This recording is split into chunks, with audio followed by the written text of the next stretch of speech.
More than 100 New York City teachers are now accused of having inappropriate sexual relationships with their students. And the investigation into these teachers uncovered some shocking statistics.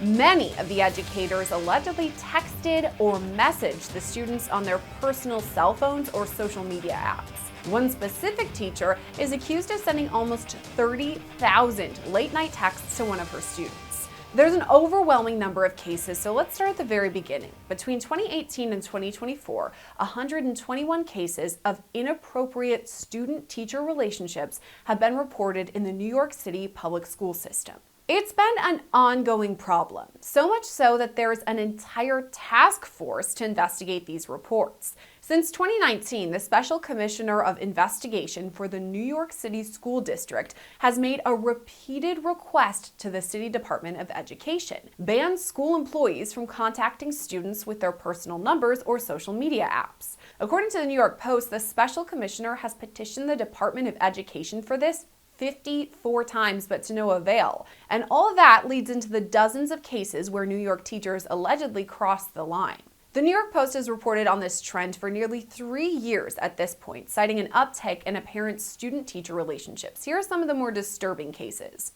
Let's start with Dulena Almont, who works as a French teacher at the Harry S. Truman High School in the Bronx. According to the Special Commission investigation, Almont sent a 17-year-old female student more than 28,000 late-night texts. She's also accused of sending nearly 2,000 texts with a different student, a boy who was a senior at the time. On top of all this, the students apparently both visited her home on multiple occasions. Almont was fired from that school, but later rehired as a teacher at a different high school in the Bronx.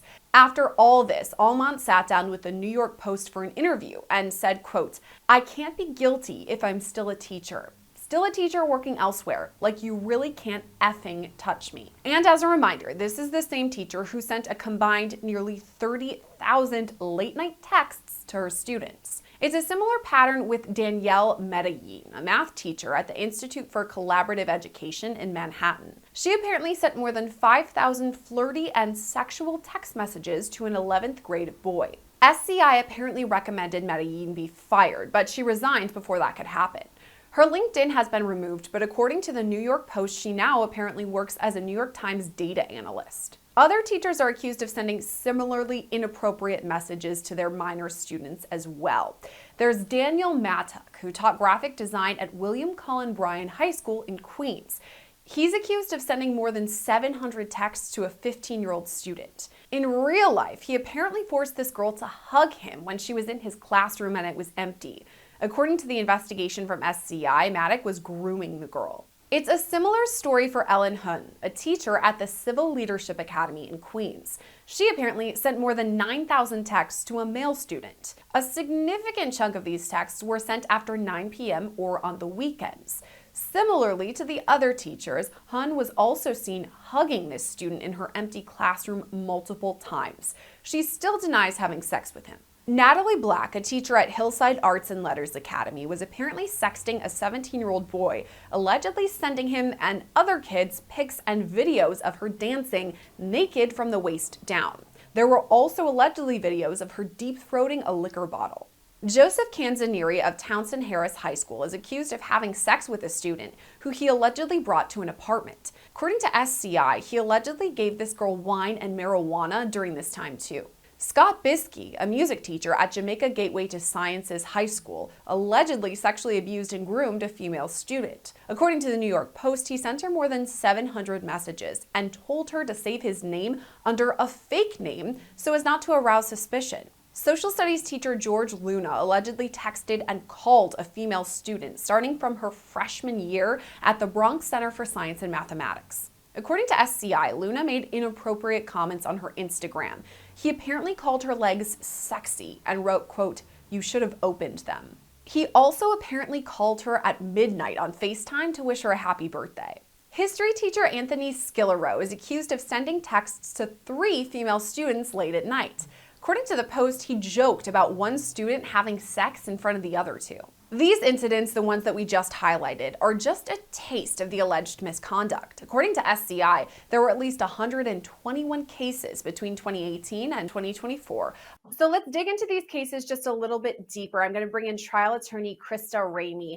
And Krista, you and I have been on this show many times talking about teacher-student relationships that have been inappropriate, one-on-one usually, one teacher, one student, maybe a couple. But this one kind of blows it out of the water. The fact that there are over 100 teachers in the New York City school district that are accused of all of this. I mean, that number is wild to me. What do you think?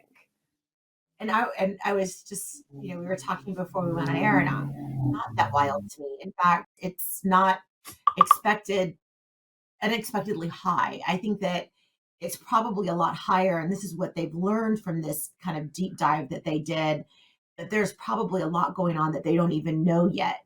This seems to scratch the surface to me. So, what's interesting about all of this is the cases we report on, obviously, they're the ones where the person has been, accused publicly or convicted or charged. But there have to be so many cases where this goes under the radar. So there are probably way more than we even know about, right?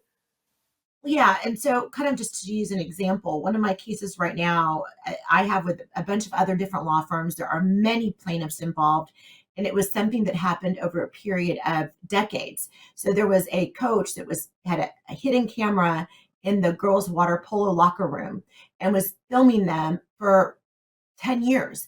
And so there's just so many plaintiffs in these cases that are, represented by a multitude of law firms that turned up over time once the camera was finally discovered. So what happens is that these teachers, these educators, coaches, they become comfortable and more familiar, and they don't just prey on one student. These aren't usually that one case where this teacher marries the student after she gets out of prison. Like I cannot remember the name of the case right now, but that happened in the Mary 80s. Kay Letourneau. Thank you, Letourneau. It's not, these aren't all like Letourneau. Most of these predators are predators of many students over time. And that's what's so scary about this. You mentioned multiple students that they're preying on over time. And a lot of the cases that we're talking about today, they do have multiple students that came forward with these allegations.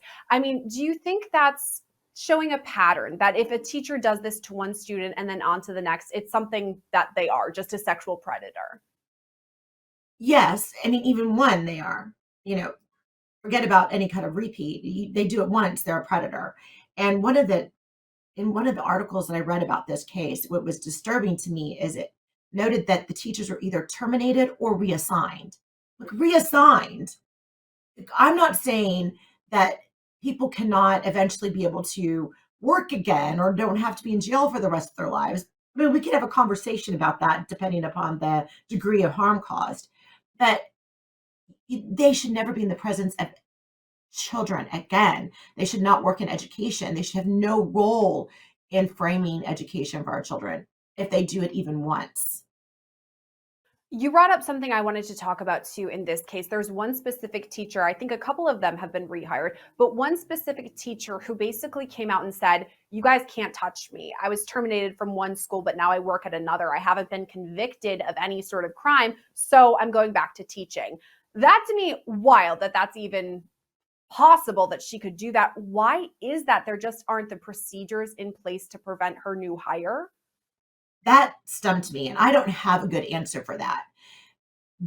If there is these kinds of allegations that exist about a teacher, me as an attorney, if I get one of these cases come across my desk, if a client comes to me and says, this teacher has been doing this to me, I'm going to look at that as a way to make sure that that school district is on the hook for the responsibility of what happened to that child, not just making sure that this predator gets arrested and goes through the criminal justice system.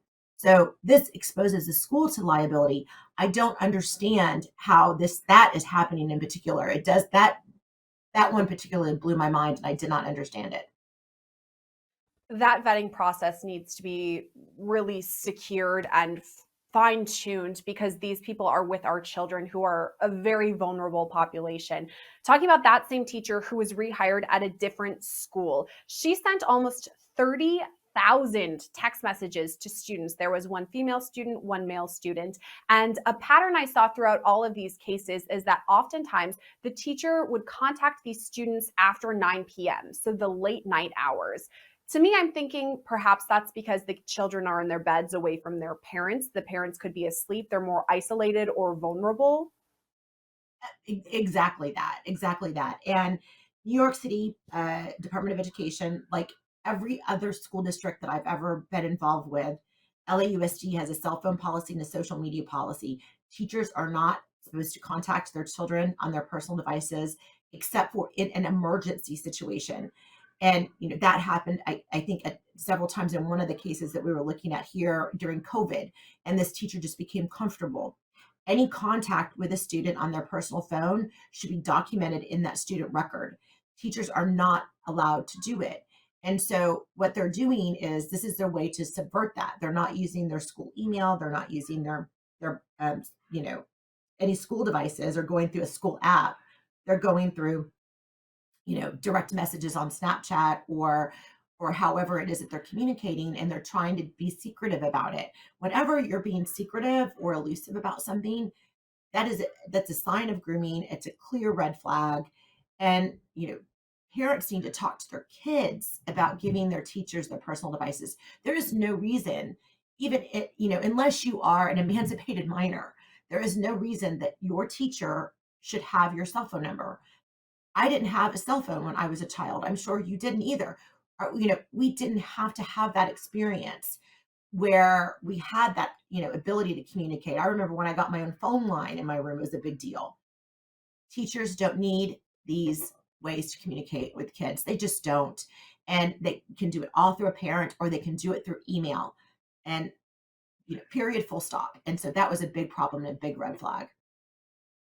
You're right. There are so many ways for these teachers to get in contact with their students. You mentioned several. A lot of schools have apps, they have email addresses. I'm sure that there are emergency numbers for parents. There are ways to talk to these kids that aren't through their personal cell phones or their social media.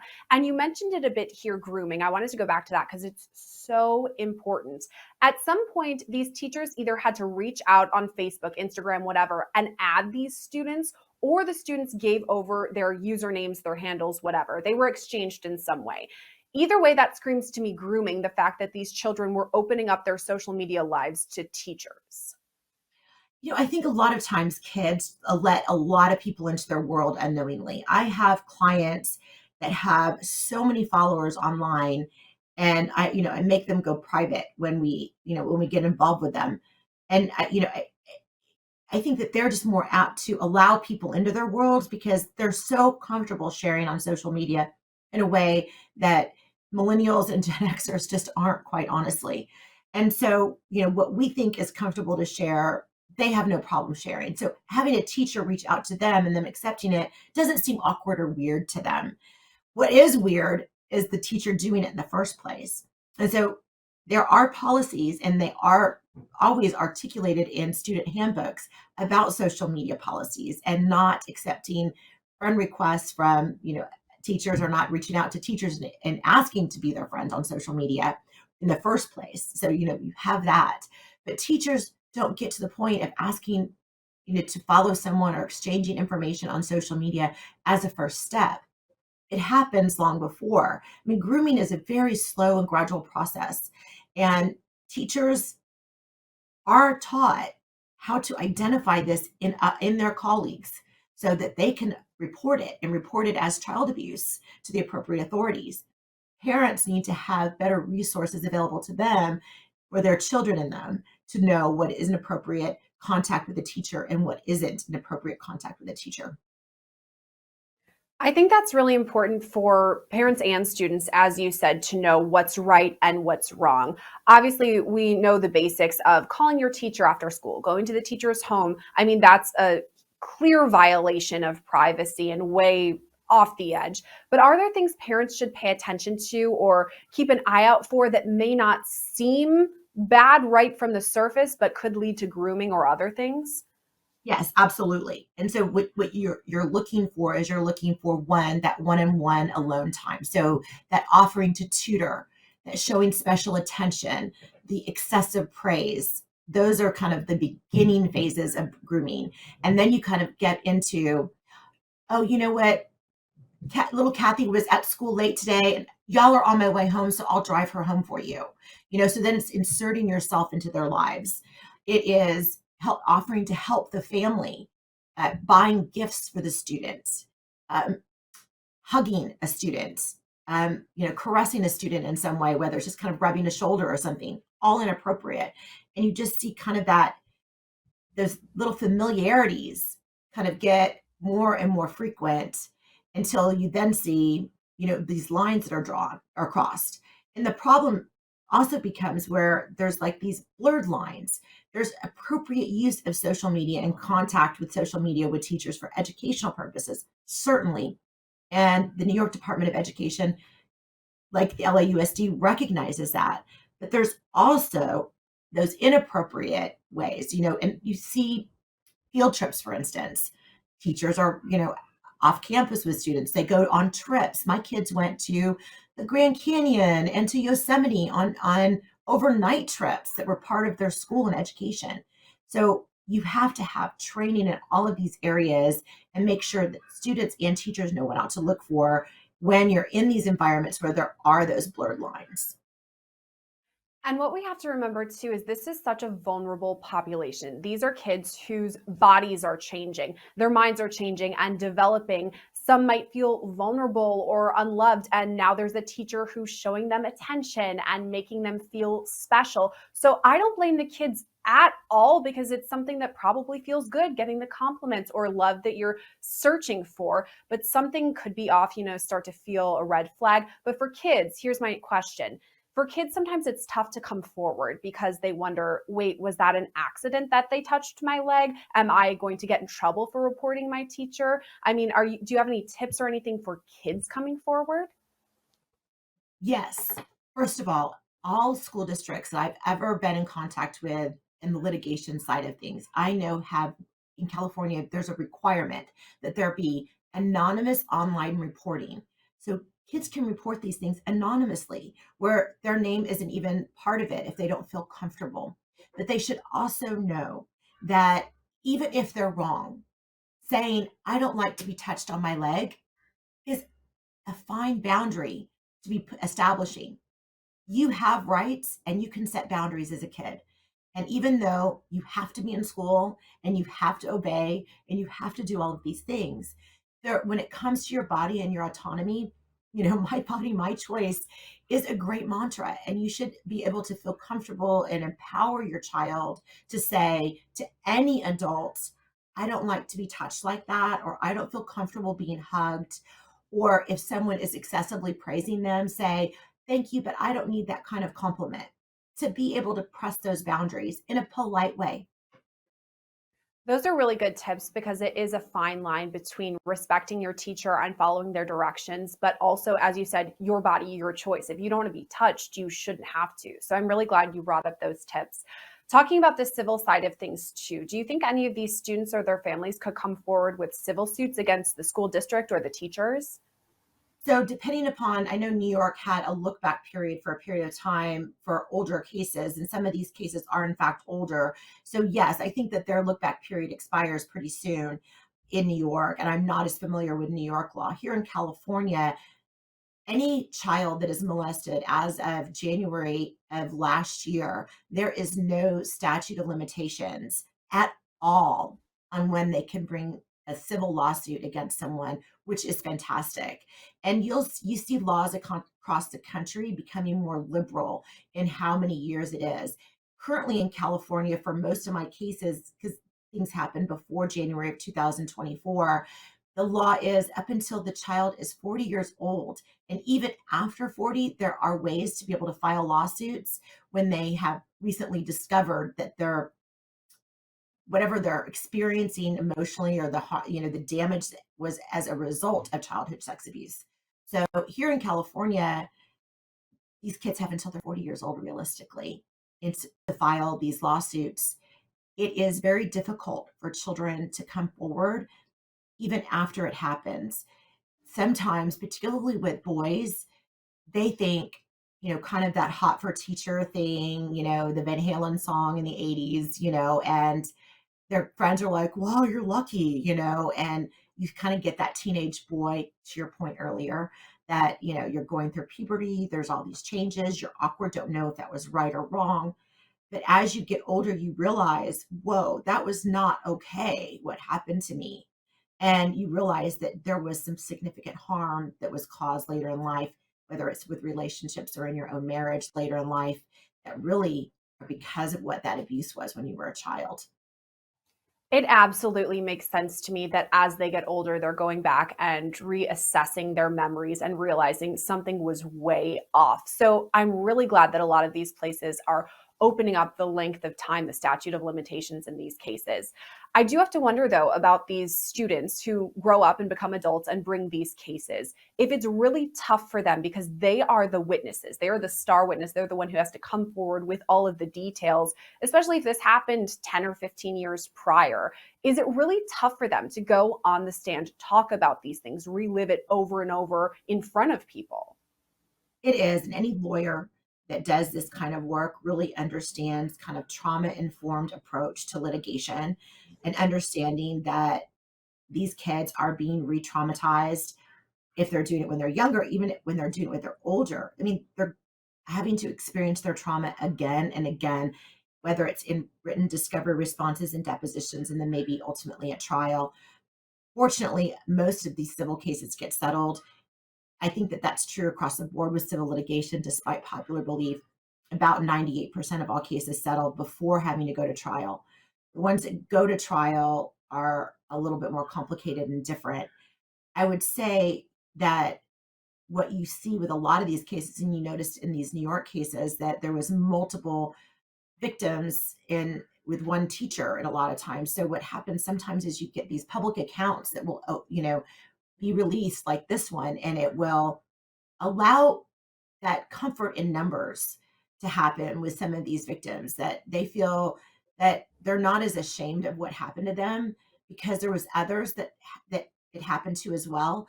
Because a lot of times you're thinking, how did I allow this to happen to myself? Well, you were 14, or 15 or even 17. It you didn't allow anything to happen to you.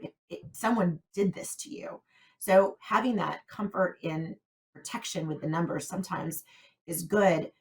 And I would also add that a lot of times the civil litigation is just as important for the healing process for these kids and young adults as the criminal process is. The criminal process puts that person in jail, it punishes that person. The civil process does as well, but it allows you to tell your story on your own terms. It's not driven by a prosecution of a case, it's driven by you. And you're the person in charge when you're the one that brings the lawsuit.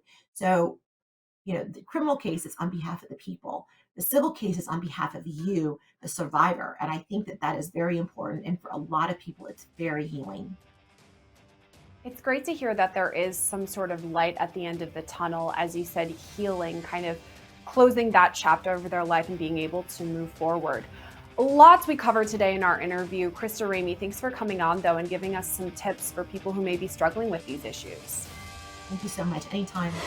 According to the Department of Education, all the teachers we mentioned in this story were fired or resigned from the school they taught at when this alleged abuse happened. Reporting for Law&Crime, I'm Sierra Gillespie.